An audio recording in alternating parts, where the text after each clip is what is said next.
और मेरी bad mouse gang, क्या हाल है तुम्हारे। तो आज हम लोग लपेटने वाले हैं क्लास 12 के बिजनेस स्टडीज का chapter number 10 financial markets. And ये चैप्टर काइंड ऑफ बहुत ही क्रेजी होने वाला है। तो बातचीत को आज साइड रखते हैं एंड फटाफट से इस चैप्टर को लपेटना शुरू करते हैं। मेरा मतलब स्टार्ट करते हैं। ओके, तो सबसे पहले स्टार्ट करते हैं एक सवाल से कि आखिर फाइनेंशियल मैनेजमेंट होता क्या है। तो देखो, बहुत ही आसान भाषा में समझते हैं। मान लो जो हमारी कंपनी थी बैड माउस क्लॉथिंग, उसे 50 करोड़ रुपए चाहिए एक्सपैंड करने के लिए, यानी कि और भी बड़ा बनाने के लिए कंपनी को। एंड सुनियो के पापा के पास काफी पैसे पड़े हुए हैं, एक्स्ट्रा पैसे, जो क्यों नहीं इन्वेस्ट करना है। हाँ, सुनियो के पापा के पास बहुत पैसे हैं। तो अब कंपनी को पैसा चाहिए और जो इन्वेस्टर हैं यानी कि सुनियो के पापा, उनको अपना पैसा कहीं इन्वेस्ट करना है। तो फाइनेंशियल मार्केट इन्हीं दोनों को कनेक्ट करने का काम करती है। तो डेफिनेशन भी ले लो आसान भाषा वाला। Financial market is a market where financial assets like shares, debentures and bonds are ETC are created और ट्रेडेड। हाँ, बिल्कुल इतना ही सिंपल है। और जो चीज सिंपल है उसे जानबूझ कॉम्प्लिकेटेड करके पढ़ने की कोई जरूरत नहीं है, क्योंकि हम यही तो करते हैं। नेक्स्ट टॉपिक है फंक्शंस ऑफ फाइनेंशियल मार्केट, यानी कि फाइनेंशियल मार्केट करता क्या क्या है। जिसमें से सबसे पहला है मोबिलाइजेशन ऑफ सेविंग्स, यानी कि लोगों के पास जो एक्स्ट्रा सेविंग्स पड़ी हैं, जो एक्स्ट्रा पैसे पड़े हैं, उन्हें एक अच्छी जगह पे इन्वेस्टमेंट में लगाता है, एक जहाँ से उन्हें रिटर्न मिल सके। जो तुम्हारी सेविंग्स है उसे किसी बिजनेस को फंड भी मिल जाता है जिसे जरूरत है। दूसरा है प्रोवाइड लिक्विडिटी। अब सबसे पहले फटाफट समझते हैं कि लिक्विडिटी क्या होता है। नहीं है कोई माजा फ्रूटी जैसी पीने वाली चीज नहीं है।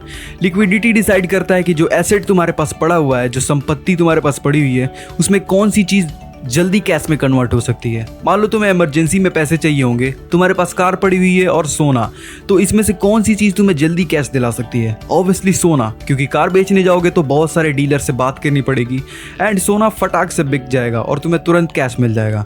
तो इस केस में अगर तुमने 20,000 के शेयर्स कहीं खरीदे होंगे, यानी कि इन्वेस्ट करे होंगे किसी बिजनेस में, एंड अगर तुम्हें पैसे चाहिए होंगे तो तुम फटाक से अपने शेयर्स को बेच के कैश ले सकते हो। थर्ड है हेल्प इन कैपिटल फॉर्मेशन। अब ये तो सबको पता होगा कि किसी भी कंपनी को चलाने के लिए कैपिटल चाहिए होता है, एंड फाइनेंशियल मार्केट करता भी तो यही है। कोई कंपनी जिसे फंड चाहिए, कैपिटल चाहिए, और कोई इन्वेस्टर जिसके पास एक्स्ट्रा सेविंग्स पड़ी हुई है, ये उन दोनों को मिलाने का ही तो काम करता है। और जब ये दोनों मिलेंगे तो कैपिटल मिल जाएगा। एंड लास्ट है रिड्यूस ट्रांजैक्शन कॉस्ट। अब फाइनेंशियल मार्केट किसी खरीदने वाले और किसी बेचने वाले, यानी कि इन्वेस्टर और जिस कंपनी को फंड चाहिए, उन दोनों को बिल्कुल आसानी से कनेक्ट कर देता है, जिससे थर्ड पार्टी सिक्योरिटीज और काफी ज्यादा टाइम और एफर्ट बच जाता है। अगला टॉपिक है टाइप्स ऑफ फाइनेंशियल मार्केट। तो मेनली दो टाइप के फाइनेंशियल मार्केट होते हैं। पहला होता है मनी मार्केट एंड दूसरा होता है कैपिटल मार्केट। तो सबसे पहले मनी मार्केट को लपेटते हैं।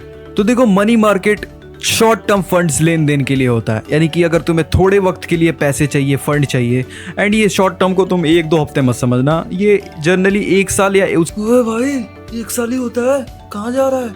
हाँ, मतलब 6 महीने या फिर 1 साल। अगर किसी कंपनी को 6 महीने के लिए 10 करोड़ रुपए चाहिए तो मनी मार्केट से जाके फंड इकट्ठा करेगा। नेक्स्ट है मनी मार्केट इंस्ट्रूमेंट्स। इंस्ट्रूमेंट्स से तुम गिटार मत समझना। इंस्ट्रूमेंट्स मतलब वो तरीका या फिर वो टूल्स जिसकी मदद से उधार लिया या दिया जाता है। इसमें सबसे पहला है ट्रेजरी बिल्स, जिसे टी बिल्स भी बोलते हैं। ओ, ये तो बस इसकी शॉर्ट फॉर्म है। हाँ, शॉर्ट फॉर्म ही तो बता रहा हूँ। अब ये जो टी बिल्स है ये गवर्नमेंट इशू करती है, यानी कि गवर्नमेंट को जब शॉर्ट टर्म फंड रेज करना होता है तो उसके लिए वो टी बिल्स को इशू करती है। आमतौर पर ये 1 साल के लिए ही होता है। दूसरा है कमर्शियल पेपर, जिसे हम लोग CP भी बोलते हैं, यानी कि कोई बहुत ही बड़ी कंपनीज, बहुत ही तगड़ी कंपनीज जो कि फाइनेंशियली स्ट्रांग है, बहुत पैसा उनके पास, उन्हें जब शॉर्ट टर्म फंड रेज करना होता है तो वो लोग इसके लिए कमर्शियल पेपर इशू करती हैं। एग्जांपल के लिए अगर एप्पल को 6 महीने के लिए 5 करोड़ का फंड रेज करना है।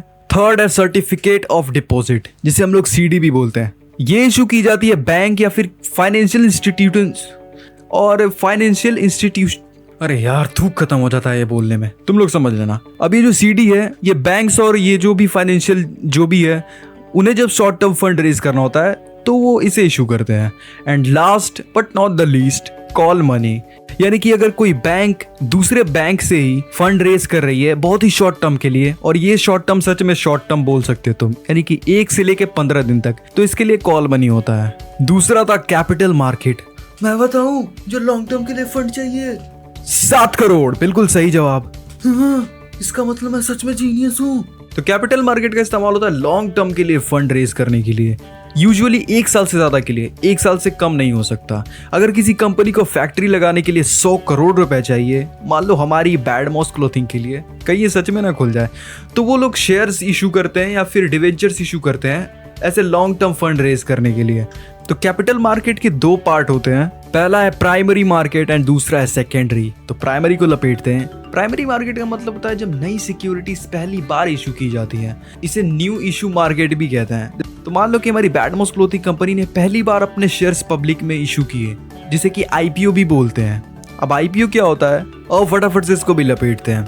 आईपीओ का फुल फॉर्म होता है इनिशियल पब्लिक ऑफर, यानी कि जब कोई कंपनी पहली बार जब कोई कंपनी अपने शेयर्स ऑफर करती है पब्लिक के सामने, पहली बार अपने शेयर्स इशू करती है, उसी को बोलते हैं आईपीओ, ताकि कंपनी को फंड्स मिल सके और इन्वेस्टर्स को शेयर्स मिल सके।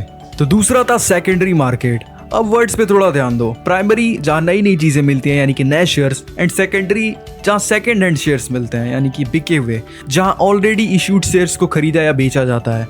एग्जांपल के लिए अगर एप्पल कंपनी का शेयर किसी ने पहले खरीद लिया एंड कुछ टाइम बाद उसने वो तुम्हें बेच दिया, तो वो शेयर तो सेकेंड हैंड हो गया। तो ऐसे शेयर्स का लेन देन सेकेंडरी मार्केट में होता है, जिसे सेकेंडरी मार्केट ट्रांजेक्शन भी कहते हैं। तो इन दोनों के बीच का अगर मैं फ़र्क बताऊं तो वो तुम्हें बहुत ही साफ साफ दिख रहा होगा। प्राइमरी मार्केट में new securities and secondary market में जो पहले इशू हो चुके हैं वो मिलते हैं। प्राइमरी मार्केट में कंपनी डायरेक्टली इन्वॉल्व होती है। डायरेक्टली इन्वॉल्व होने का मतलब है कि कंपनी खुद से इशू कर रही है क्योंकि पहली बार है।